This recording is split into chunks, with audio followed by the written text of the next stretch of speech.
Programme రేపు అంటే మా ఉదయం 10:30 కల్లా నెల్లూరు చేరుకుంటాడు.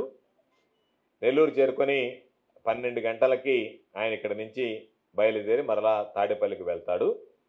ఇప్పటికీ ఉన్నటువంటి ప్రోగ్రాం ప్రకారం పోలీస్ పరేడ్ గ్రౌండ్స్లో ఉన్నటువంటి హెలిప్యాడ్ని అనుకున్నాం.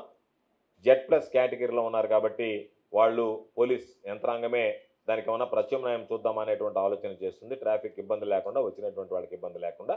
అది బహుశా ఒక గంట లోపల వాళ్ళు నిర్ణయించి చెప్తే ఎక్కడ అనేటువంటిది హెలిప్యాడ్ అనేటువంటిది ప్రోగ్రాం అయితే ఖరారైంది. రేపు నెల్లూరుకి 10:30 కల్లా జగన్మోహన్ రెడ్డి గారు నెల్లూరు చేరుకుంటాడు. చేరుకొని నేరుగా సెంట్రల్ జైల్లో ఉన్నటువంటి మాజీ శాసనసభ్యుడు పిన్నెల్లి రామకృష్ణారెడ్డి గారిని పలకరించి ఆయన మరలా తాడేపల్లికి బయలుదేరి వెళ్ళడం జరుగుతుంది. 12 గంటలకు తాడేపల్లికి బయలుదేరి వెళ్ళడం జరుగుతుంది.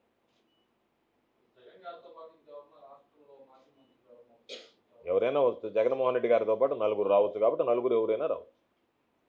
నలుగురు వస్తారనేటువంటిది మామూలుగా వాళ్ళ దగ్గర నుంచి వచ్చినటువంటి షెడ్యూల్.